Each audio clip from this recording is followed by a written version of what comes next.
25 তারিখ কুয়েতের আরব টাইমসে নতুন একটি খবর আসছে। যাদের আপনার সিভিল আইডির অ্যাড্রেস কাটে গেছে, অর্থাৎ N1 চলে গেছে, আপনারা যারা যারা কেটে গেছে তারা তো বুঝতে পারছেন। মোবাইল আইডি আপডেট দেওয়ার পর দেখা যাবে পিছন থেকে যেই পতাকার ব্যাক পার্টটা আছে ওইটার অ্যাড্রেস চলে গেছে। যাদের এই অ্যাড্রেস চলে গেছে তারা এখন সমস্যায় আছেন। কুয়েতের মাঝে যে নতুন নিউজটা আরব টাইমসের মাঝে আসছে, ওইখানে বলা হয়েছে 30 দিনের মধ্যে নতুন করে অ্যাড্রেস আপলোড দিতে হবে, নতুন করে অ্যাড্রেস বানাইতে হইবে। যারা বানাইতে ব্যর্থ হবে তাদের 100 দিনারের জরিমানা হইবে কুয়েতের আইন অনুসারে। তো আশা করি আপনারা এই বিষয়টা অবগত থাকবেন। কুয়েতে এখন প্রচুর চেক চলতেছে, অনেক মানুষ ধরতেছে।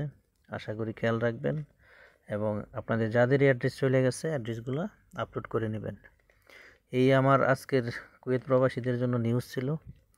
আশা করি আমার নিউজগুলো আপনাদের সবারই পছন্দ হয়, কারণ আমি তথ্যবহুল নিউজ দেই।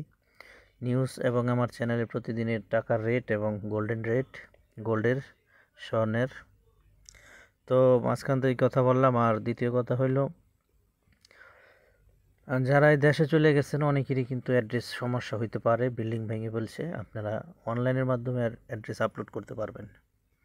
এখন অ্যাড্রেস আপলোড করার নতুন নিয়ম আসছে, আর পাসির মধ্যে যাইতে হয় না, অনলাইনের মাধ্যমে পুরো আপলোড করা যায়। আমার এখানে অনেকেরই করা হয়েছে।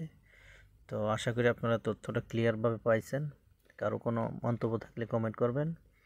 আমার জানা মতে অনেকেরই অ্যাড্রেস কেটে গেছে, যারা শেষ টাইমে অ্যাড্রেস করেছিলেন, নতুন আকামা ট্রান্সফার করছেন এবং লাগাইছেন। আশা করি সকলেরই এই বিষয়ে অবগত থাকবেন।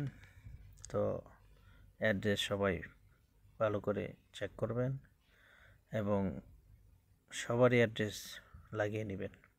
তো আজকের মতো আরব টাইমসের সূত্র দিয়ে খবরটা এখানে শেষ করলাম। আপনাদের এই খবরটা যদি ভালো করে দেখতে হয়, আমি আমার লিঙ্কে আরব টাইমসের যে খবরের দেওয়ার চেষ্টা করব। আশা করি দেখে নেবেন। তো আজকের মতো বিদায়, আল্লাহ হাফেজ।